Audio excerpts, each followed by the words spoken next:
मेरा नाम सुधा है। मैं यूपी के एक छोटे से गांव की रहने वाली हूँ। मेरी शिक्षा 10वीं क्लास तक ही हो पाई थी।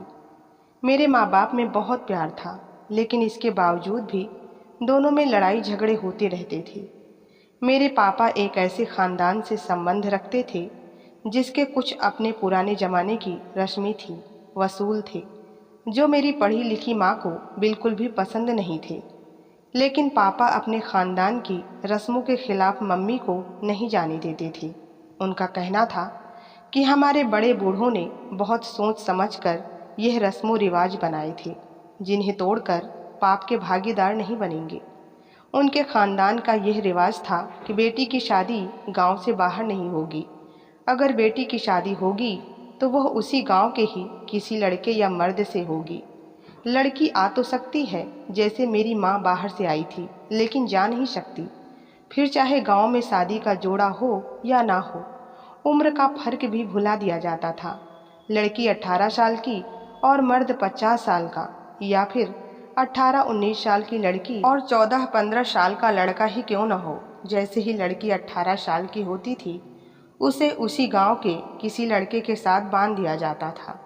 दूसरी रस्म थी औरतों की शिक्षा को लेकर। मेरे पापा के खानदान वालों का मानना था कि औरत को ज़्यादा शिक्षा देना जरूरी नहीं है। मेरी मम्मी पढ़ी लिखी थी और तमाम रस्मों रिवाज के सख्त खिलाफ थी, लेकिन आखिर कब तक खिलाफ रहती। आखिर थी तो वह औरत ही। दूसरा उनके साथ खड़ा होने वाला कोई भी नहीं था। मुझे 10वीं क्लास तक पढ़ाई कराई गई।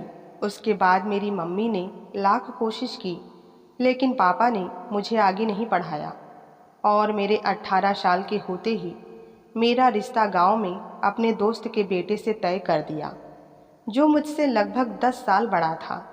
मेरी माँ ने इस रिश्ते से साफ इनकार कर दिया कि वह मेरी शादी एक अनपढ़ आदमी से हरगिज नहीं करेंगी। लेकिन यहाँ पर भी मम्मी कमज़ोर पड़ गई और फिर पापा की ही मर्जी चली और 2 महीने में ही धूमधाम से मेरी शादी हो गई। मेरे पति का नाम रोशन था। देखने में तो काफ़ी अच्छा था, लेकिन वही पुरानी सोच का मर्द था। शादी की पहली रात मैं दुल्हन बनी बैठी थी।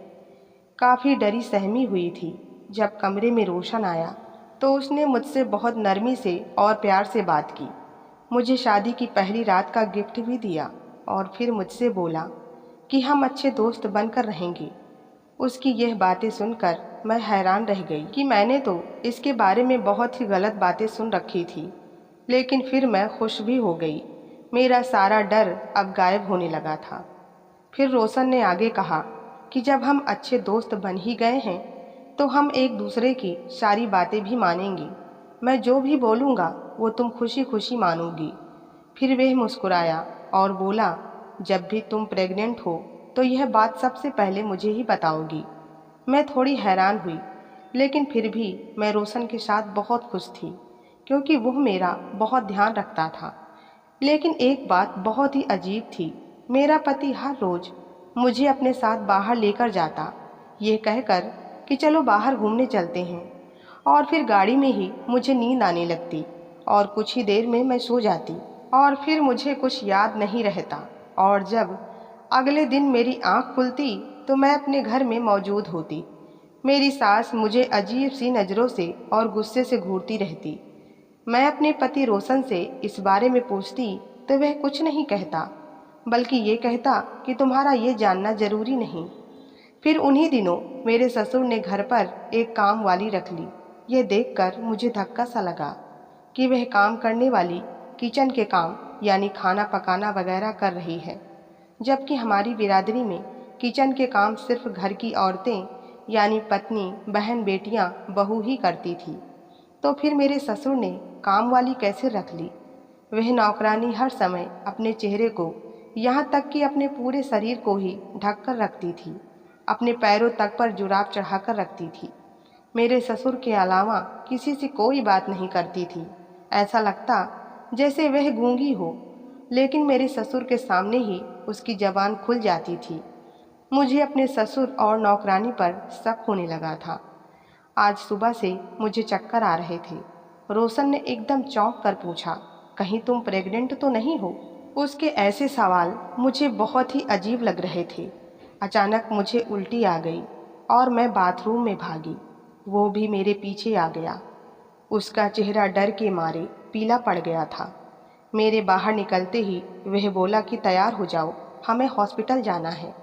अस्पताल ले जाकर मेरा चेकअप करवाया। चेकअप के बाद डॉक्टर ने खुशखबरी सुनाई कि मैं प्रेग्नेंट हूँ। ये सुनते ही रोशन के हाथ पैर कांपने लगे। रोशन ने ज़बरदस्ती मेरा अबॉर्शन करवा दिया। मैं बहुत रोई कि भला कौन अपने ही बच्चे को दुनिया में आने से रोकता है। मैं बहुत तकलीफ़ में थी। मेरे हर वक्त रोने पर रोशन ने मुझे धमकी दी कि अगर तुमने यह बात किसी को बताई तो मैं फिर तुम्हें छोड़कर हमेशा के लिए चला जाऊंगा। मैं डर गई और फिर अपने बच्चे का ख्याल अपने दिल में ही दबाकर खामोश हो गई। लेकिन इसके बाद लगातार 1 साल के अंदर ही रोशन ने 3 बार मेरा अबॉर्शन करवाया। अब तो मुझे रोशन से नफरत होने लगी थी। एक दिन दोपहर में मैं अपने घर के पीछे गार्डन में बैठी थी। तभी मैंने अपने ससुर को उस काम वाली के साथ कमरे में जाते देखा। मैं दंग रह गई, क्योंकि मेरे ससुर जिस तरह छुपकर नौकरानी के साथ जा रहे थे मुझे बहुत ज़्यादा अजीब लगा। मैं भी खामोशी से उस नौकरानी के कमरे की तरफ बढ़ी ताकि देख सकूं कि दोनों इस तरह छुप कर क्यों जा रहे हैं। मैं कमरे के बाहर दरवाजे से कान लगाए खड़ी हुई थी। जब अंदर से आई आवाज़ सुनी और जैसे जैसे मैं सुनती गई मेरे पैरों तले से ज़मीन निकलती गई। मेरे हाथ में जूस का गिलास था जो छूट कर नीचे गिर गया। फिर मैं ज़ोर ज़ोर से रोने लगी। कमरे से मेरी सास भी बाहर निकलकर हैरत से मुझे देखने लगी। मैं ज़मीन पर गिर गई थी। मेरी सास मुझे अपने साथ कमरे में लेकर आई। मेरे ससुर और वो नौकरानी भी कमरे में आ गए। मैं अपनी बर्बादी पर दहाड़े मार मार कर रो रही थी। मेरी सास ने मुझे गले से लगा लिया और फिर मेरे ससुर और नौकरानी ने सारी हकीकत खोलकर सामने रख दी। मैंने अपने पति से बदला लेने के बारे में सोचा। मैंने अपने सास ससुर को सब कुछ बता दिया कि कैसे रोशन ने मेरी 3 बार प्रेगनेंसी गिरवाई है। मेरे सास और ससुर चौंक गए। उन्हें यकीन नहीं हो रहा था कि रोशन ऐसा कुछ करेगा। अब की बार जब मैं प्रेग्नेंट हुई तो मैंने रोशन को कुछ नहीं बताया, क्योंकि मेरे सास ससुर ने कहा था। लेकिन समय गुजरने के साथ साथ जैसे जैसे मेरा पेट बढ़ने लगा मेरा पति परेशान हो गया और फिर मुझे ज़बरदस्ती अस्पताल ले गया और डॉक्टर से कहा कि मुझे यह बच्चा नहीं चाहिए। लेकिन डॉक्टर ने साफ मना कर दिया। कहा कि अगर अब बच्चे को गिराया गया तो आपकी पत्नी की जान जा सकती है। यह सुनते ही वो सर पकड़कर रोने लगा। ठीक 9 महीने बाद मैंने एक बच्चे को जन्म दिया। लेकिन डॉक्टर ने बताया कि तुम्हारा बच्चा अंधा पैदा हुआ है और साथ ही साथ इस बच्चे का विकास नॉर्मल लोगों से अलग है। यह सुनते ही सबके ऊपर एक मातम सा छा गया। रोशन घुटनों के बल नीचे बैठकर जोर जोर से रोने लगा। तभी उस नौकरानी ने अपने ऊपर से चादर उतारकर फेंक दी। उस नौकरानी को देखते ही मेरे पति के कदमों तले से ज़मीन निकल गई, क्योंकि वह नौकरानी नहीं बल्कि वह तो मेरे पति की पहली पत्नी थी। कुछ साल पहले रोशन अपने दोस्तों के साथ शहर घूमने के लिए गया हुआ था। वो लड़की बहुत सुंदर थी, बिल्कुल कश्मीरी सेब की तरह। वो मेरे पति को पसंद आ गई। वो बहुत मासूम थी। मेरे पति को उससे मोहब्बत हो गई। वह तो अपनी बिरादरी की रस्मों रिवाज भी भूल गए थे और फिर नैनीताल में ही उससे शादी कर ली। 2 महीने आभा और रोशन एक साथ रहे। गांव के बुलावे पर रोशन वापस आने का कहकर चला गया। आभा प्रेग्नेंट थी, एक बेटे को भी जन्म दे दिया। लेकिन रोशन वापस नहीं लौटा। बच्चा जब 3 महीने का हुआ तो मालूम पड़ा कि उसके दिल में सुराख है और ऑपरेशन ज़रूरी है, नहीं तो बच्चा नहीं बचेगा। उसकी जान बचाने के लिए आभा ने रोशन को ढूंढ निकाला, लेकिन बिरादरी के डर के कारण रोशन आभा के साथ रिश्ते से मुकर गया। आभा ने अपने बच्चे को सीने से लगाकर रोते हुए रोशन को बद्दुआ दी कि अगर तुम झूठे हो और मैं सच्ची हुई तो भगवान करे तुम्हारी औलाद भी अपंग पैदा हो। भगवान करे तुम्हारी औलाद भी अपंग पैदा हो, ऐसी किसी बीमारी के साथ पैदा हो कि तुम खून के आंसू रो। पता नहीं क्यों मेरे ससुर को आभा पर कुछ कुछ विश्वास होने लगा था। रोशन की चोरी से मेरे ससुर ने अपने नौकर के घर में आभा को छुपा दिया। फिर उस बच्चे का डीएनए करवाया तो मालूम हुआ कि वो लड़की सच कह रही थी। उसके बाद मेरे ससुर ने उस बच्चे का इलाज करवाया, लेकिन आभा को और बच्चे को सबसे छुपाकर ही रखा, जिससे बिरादरी में उनकी इज्जत बनी रहे।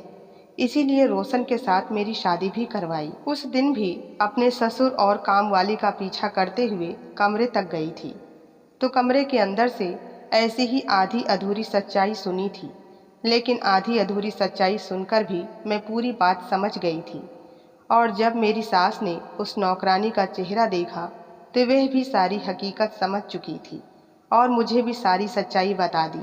मैंने आभा से माफ़ी मांगी, अपने पति की वजह से नहीं, बल्कि अपने अंदर पलते एक मासूम और नन्ही सी जान की वजह से, क्योंकि मैं नहीं चाहती थी कि उसकी बद्दुआ मेरे बच्चे को लगे। आभा ने मुझे माफ़ कर दिया था। जब मेरा बच्चा पैदा हुआ तो मेरे सास और ससुर ने नाटक किया और डॉक्टर को समझा दिया कि तुम्हें बाहर जाकर कहना है कि बच्चा अंधा और अबनॉर्मल पैदा हुआ है, जिसे सुनते ही मेरे पति ने रोते हुए अपने सारे पाप स्वीकार कर लिए थे। इस बात को कई साल गुजर चुके हैं, लेकिन बिरादरी के रस्मों रिवाज अब भी वही हैं। मैं और आभा अब एक साथ मिलकर रहते हैं। हम दोनों मजबूर हैं, लेकिन अपने पति को भी माफ़ नहीं किया है। एक घर में रहते हुए भी हम दोनों रोशन से बात नहीं करते, क्योंकि शायद उनकी यही सज़ा है। तो दोस्तों, आपकी इस कहानी पर क्या राय है, कृपया कमेंट में ज़रूर बताएं। और कहानी पसंद आई हो तो लाइक सब्सक्राइब करना ना भूलें। धन्यवाद।